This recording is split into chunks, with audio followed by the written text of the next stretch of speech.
Who's the most unexpected enemy you've ever had? I work for one of the bougiest daycares in California. It was supposed to be modern, and all the staff went out of their way for the kids. We even forced our manager to make a rule that none of us were allowed our phones during work, so that the babies wouldn't grow up to be iPad kids. For the first few months after opening, everything went smoothly. Until one day, when one of the 5-year-olds started slurring their words and stumbling around the room like a drunkard. We figured it was just some weird sugar rush and sent her home. But the next week, it happened with 2 more kids. Then 3. The complaints came flooding in, and honestly, the parents had every right to be furious. One mom's voice cracked when she told me her son had been acting strange for days. But then things got darker.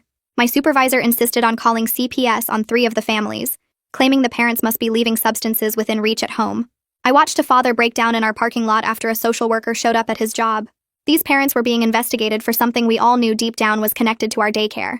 The thing that killed me was watching my coworkers' faces during our emergency staff meeting. Elena, who'd been teaching for 15 years, looked like she might cry.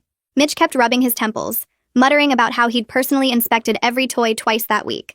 Our manager tried defending us to the parents, insisting our products were clean, that we followed every safety protocol. But I could hear the doubt creeping into her voice. The health department showed up, went through everything. But everything was clean, and the incidents kept happening. Kids went from feeling nauseous to vomiting. When police finally showed up, our manager did something I'll never forget.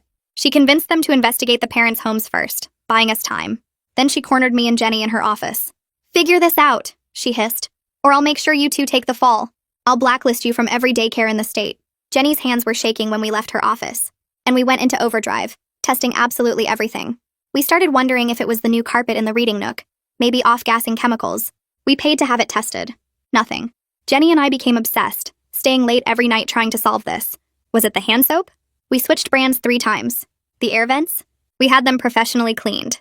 I even started suspecting the paint on the walls might have lead, even though the building was only 2 years old.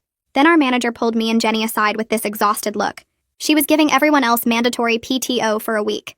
Everyone except us. "I need to know," she whispered, and I realized she was testing if someone on staff was behind this. It felt awful being the only 2 she trusted, but I got it. The worst part? With just me and Jenny running the entire daycare, the incidents actually got worse. 3 kids in 2 days. One had to go to the ER because their heart rate spiked. That's when we knew for certain this wasn't an inside job. My coworker started a spreadsheet tracking everything: which rooms the kids had been in, what they ate, who they played with, even what songs we'd sung that day. Nothing made sense. The only consistent thing was that it happened in the afternoon, and the symptoms: dizziness, slurred speech, sometimes nausea.